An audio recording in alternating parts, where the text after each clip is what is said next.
The ongoing dispute between the Kumasi Metropolitan Assembly and traders at the KGTR market in Kumasi has turned violent.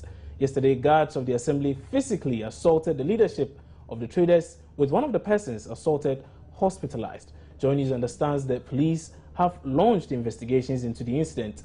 Let's now get more on this from Love FM's Erastus Asari Donko, who's joining us over the telephone now. So, Erastus, what triggered this violence?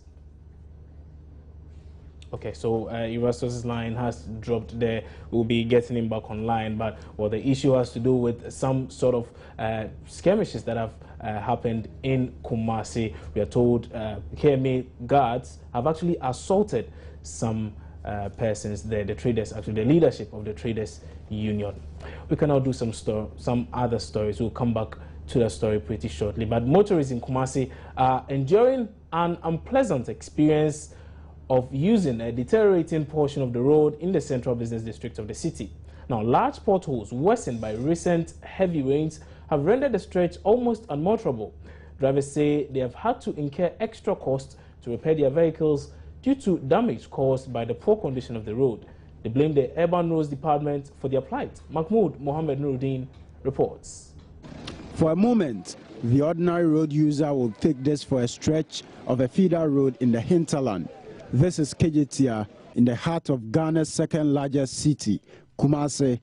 What began as a small dent in the road surface keeps widening into gullies and manholes. Stagnant water fills them at the slightest downpour, and motorists have to meander their way through. Pedestrians hardly escape the mess as they either have to wade through the mud on the other side of the road or have their clothes soiled by splashing water from vehicles. Similar situation can be found at the Dr. Mensah area and other parts of the city. When it rains, the flood swallows the tires of our cars. Authorities should work on our road network. The toll fees they even collect, I think, is irrelevant. Kumasi is the most preferred business destination for locals and foreigners, especially from neighboring countries in West Africa. Road users say the situation is bad and they want the problem solved.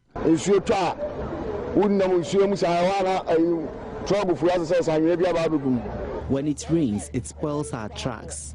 Some track pushers also take advantage of this to fill the gaping holes. We saw heaps of sand here earlier at where the Bantama and Busheng drivers work.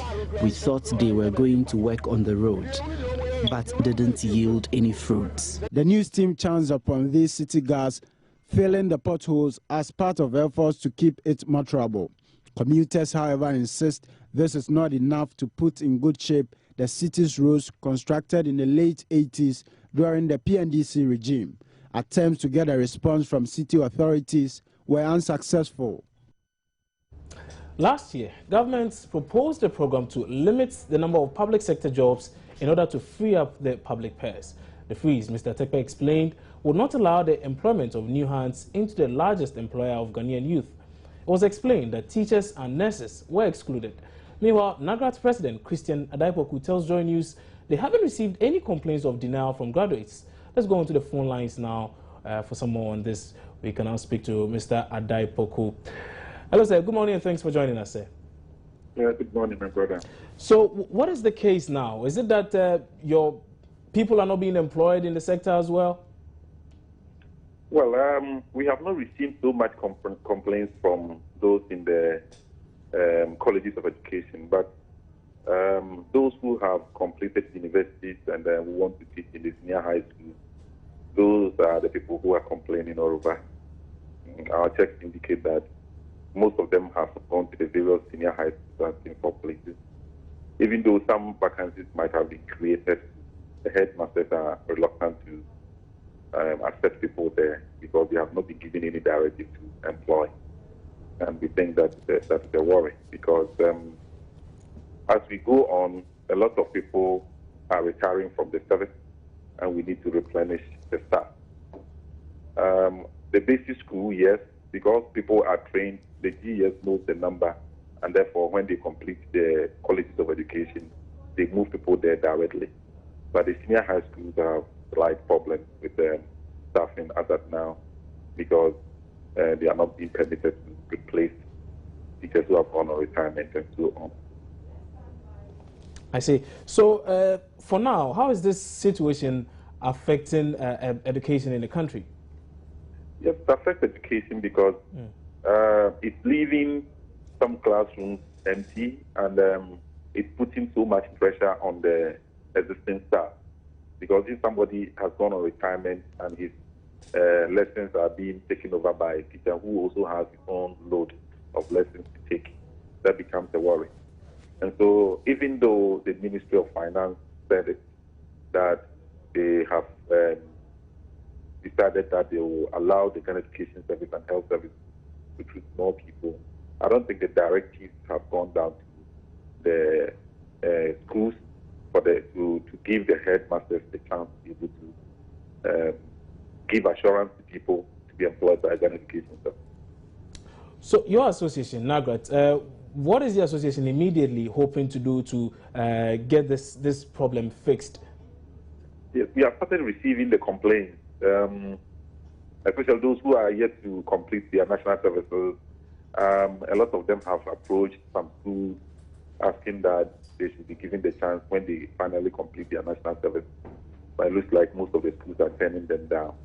So we want to, we will have interaction with the Ghana Education Service and the Ministry of Education and see if there is a way that that issue can be resolved so that it will not continue to bring undue pressure on existing staff and that some classrooms will not be left empty. Mr. Adaipoku, thank you very much for your time right here on Joy News Desk. We really do appreciate it. Christian Adaipoku. Okay, you just had us speak to Christian Adaipoku over there. Let's go back to Kumasi and speak to our correspondent, Erastus Asai-Donko. It has to do with the issue where some security guards of the Kumasi Metropolitan Assembly have physically assaulted some members of the leadership of the Kumasi KJT market. Let's go on the phone lines and now speak to Erastus. Erastus? Yeah. So what really triggered this incident, this assault?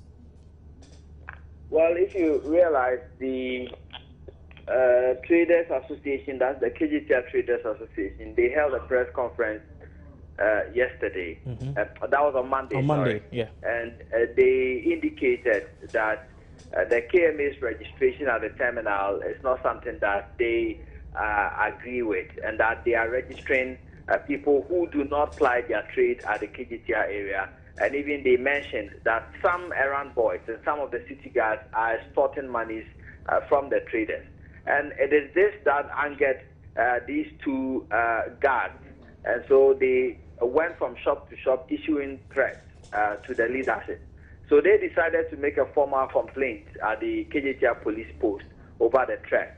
And it was at the police post that these two gentlemen, according to eyewitnesses, stormed there and assaulted the PRO for the KJT Traders Association, Andrew Kofi. I see. I'm told Uncle Kofi, who was assaulted, has now been hospitalized. What's his current situation now? What's his status? Well, he has been treated and discharged. This morning, he has also been to the hospital as well. Currently, as I speak with you, he's writing his statement at the Central Police Station. And after that, I've learned that the police will move to effect an arrest. Okay, so that means the police has now come into the fray, just that they haven't been able to make any arrests as of now. Is that the case? Exactly. I've learned that they are taking the statement of the assaulted leader before they move out to effect any arrest. But what's the situation like at the markets now? Is it calm or people are still protesting? Well, it is calm, with the exception that the protest is going on underground. Okay. They believe that there was a roadmap which was put out by the Ashanti Regional Minister, the acting one, Honorable Eric Opoku, and that they were supposed to form a sort of unified team to go around doing the registration. So the KMA will bring their men. They will also have a representation and they will do the registration. That, they think, has been flouted. And now the KMA is doing the registration, but they are not giving out any cards to indicate that they have indeed been registered. And so they are not happy with that one as well. But currently, as I speak with you, the mayor and his team, I learned, are also at the KJTR terminal, trying to take the traders to see where they will be relocated to. We'll be following that close. Okay, Erastus, thank you very much for that. Erastus Asaridonko is my colleague in Love FM in Kumasi.